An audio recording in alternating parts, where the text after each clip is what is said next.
Melvin, after having the game you had against Cincinnati the other day, and in the first half, you weren't really having a lot of touches on the ball, but just before halftime, you went on like a brief 6-0 run. Did you feel like that gave you the confidence you need to have the big second half that you did?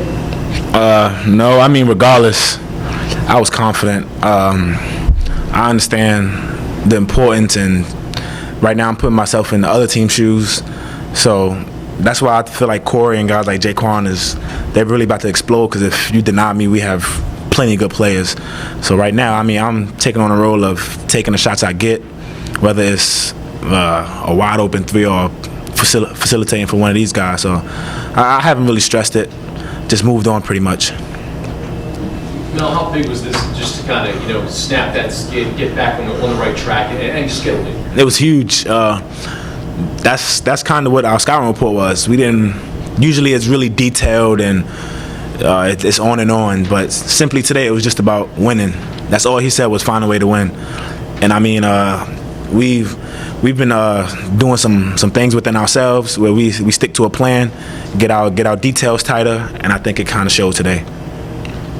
Coach said this week during the presser that with some of those previous teams, they're just bringing in 6'10" after 6'10". I mean, did you guys notice that size? Was that a noticeable difference, especially for you, Corey? You were able to get into the lane, get some points in there? Yeah, like playing against other people, it made me change my finishes, but I've been practicing on my finishes either way, so I feel like the height really wasn't the difference. It was just me putting in the work to finish through contact or finish over the top of people, or I wasn't putting very much work into that. I was shooting on jump shots and stuff. Why were you able to get 31 turnovers? Emphasis was defense, getting stops. We call it turkeys. You get 3 stops in a row, we call it a turkey, just like bowling.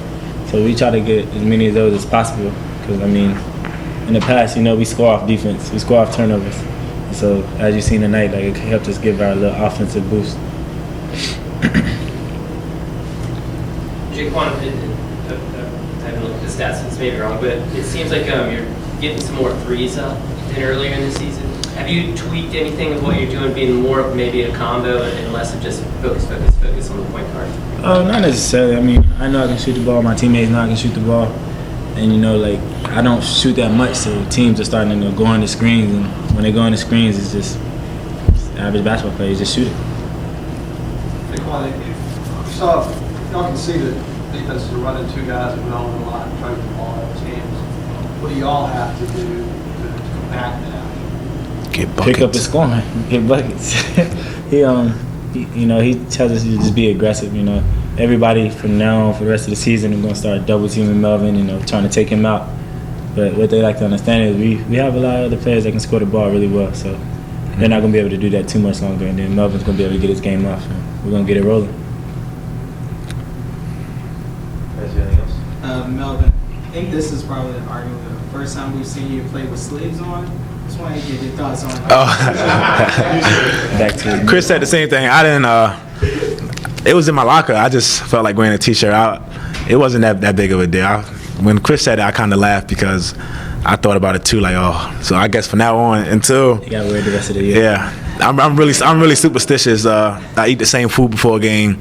Whatever I wear, I'm always like that straight line narrow. So I feel as though I'm gonna be wearing a t-shirt under my jersey for the rest of the game. Jaquan, the alley-oop pass to Justin Timber that got Seagull Center on their feet, was that a plan, or did you just see something in the defense and just It was do it right Justin after? actually. He sent me a text message 2 days ago, and it was video clips of Chris Paul and DeAndre Jordan running the court. It was live. He was like, "Hey, well, this can be us." And I was like, "All right, you run the court, I got you." And then there was one play, I dribbled down, and I threw a bounce pass and turned it over. And he was like, "Just throw it up next time." And we had the opportunity. I was like, "All right, throw it up," and we went and got it. So that's mainly on Justin right there. He want to be more aggressive and get out in transition because he's a runner. So. Thanks, guys. Thanks, guys. Appreciate it. Yes, sir. Will's coming right in. Yo. Unless he wandered off.